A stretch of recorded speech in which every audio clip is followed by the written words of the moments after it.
한빛원전 1, 6이 수명 만료일이 이제 다가오잖아요. 네, 맞습니다. 예, 그래서 그 수명 연장을 위한 안전성 평가 중일 텐데 차질 없이 잘 진행되고 있습니까? 예, 네. 물론 안전성 평가 엄격하게 진행이 되어야 할 겁니다.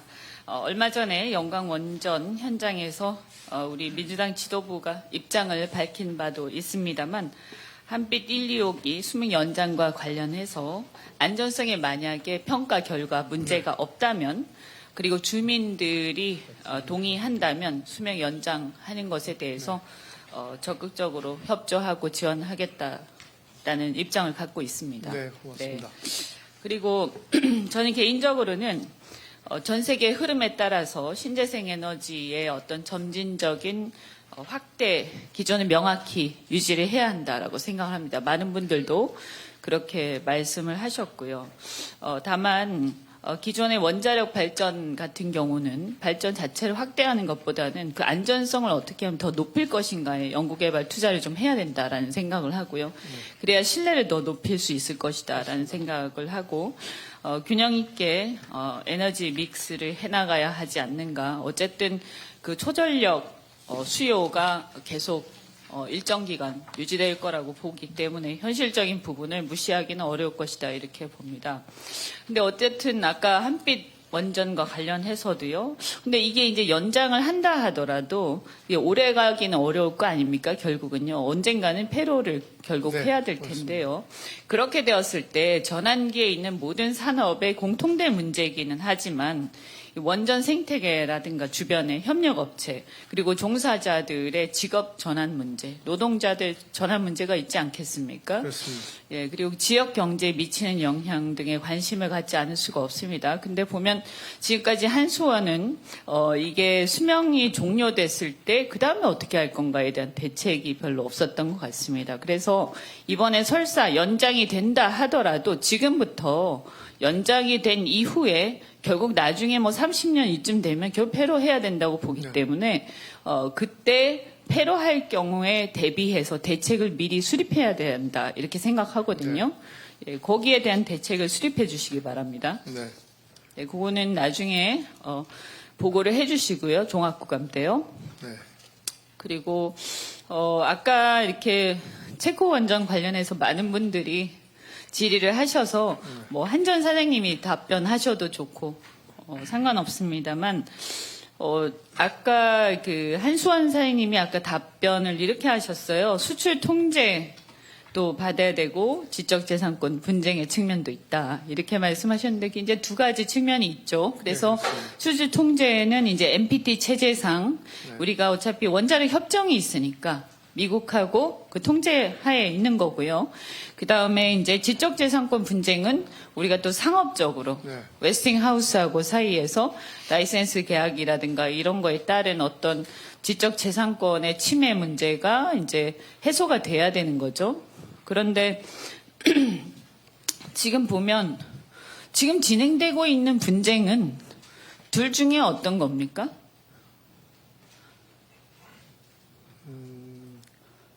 그 두 가지가 좀 섞여서 진행돼 왔다 이렇게 생각을 합니다. 예, 그죠? 예, 제가 봐도 그런 것 같은데요. 그래서 지금 보면, 저는 이게 명확하게 이게 어떤 거다, 이게 계약서상의 문제다, 이렇게 보지는 않습니다. 어떻게 보면 사실은 우리 지금 이번에 APR 1000기 같은 경우에는, 사실 우리가 독자 기술을 개발을 한 것일 수도 있고요. 또 했다고 말씀하시니까. 근데 이제 최초의 기술은 어쨌든 미국에서 왔던 거지 않습니까? 근데 우리가 이렇게 보면 핵 보유국이 전 세계에서 NPT상 5개 나라가 있지 않습니까? 이제 영국, 미국, 프랑스, 중국, 또 한 나라가 어디죠? 러시아. 이렇게 5개가 있는데 지금 핵 원전을 수출하는 나라가 이 5개. 그리고 이 5개 핵 보유국 외에 원전을 수출한 나라는 캐나다, 한국, 일본 옛날에 있었지만 요즘 수출하지 않잖아요. 그럼 캐나다하고 한국밖에 없어요. 근데 아시다시피 캐나다는 캔두 발전소라서 이건 자기 자체 기술이라고 봐야 되잖아요.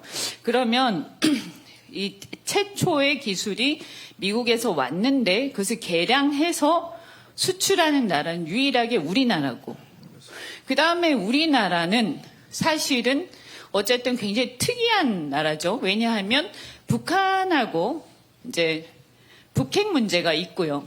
그 다음에 이런 문제 때문에 해서 옛날부터 박정희 또 노무현 대통령 때 사실은 여러 어떤 독자적인 핵 그 보유를 위해서 노력을 했던, 시도를 했던 그런 전례가 있었죠. 어쨌든 저는 그것을 굉장히 높게 평가합니다만, 개인적으로는. 그래서 제가 볼 때 이것은 결국에는 외교적 문제다 이렇게 생각을 합니다. 근데 지난번에 2023년 4월 달에 워싱턴 회담에서 뭐라고 선언을 했었냐면, 양 정상 각국의 수주 통제 규정과 지적 재산권을 상호 존중하는 가운데 이렇게 이제 선언했잖아요. 저는 이 선언이 굉장히 사실은 좀 잘못했다라고, 좀 아쉽다라는 생각을 하거든요. 왜냐하면 이때 미국에서는 분명히 이런 것들을, 이게 논의가 있었을 것 같은데, 그죠? 그런 논의가 분명히 있었을 것 같고, 이런 것들이 바탕이 돼서 이 선언 안에 이게 들어갔을 것 같단 말이에요. 근데 여기 분명하게 이런 게 갔던 걸 보면 미국은 문제 삼겠다라는 의지가 보인단 말이에요. 근데 당시의 상황을 보면 북핵 7차 핵실험을 앞두고 있었기 때문에 협상이 우리가 우위에 있었거든요. 우리가 더 강하게 우리 입장을 주장하고, 오히려 우리가 뭔가를 얻어냈었어야 되는데 그냥 다 주고 왔다. 저는 굉장히 그 당시 비판했습니다. 그래서 이거 외교적 실패 아니냐 이런 생각이 드는데, 이번에 이것을 반면교사 삼아서 저는 이거 외교적으로 예, 다양한 정부 차원의 노력도 이 사안을 푸는데 도움이 될 거다 이렇게 생각을 합니다.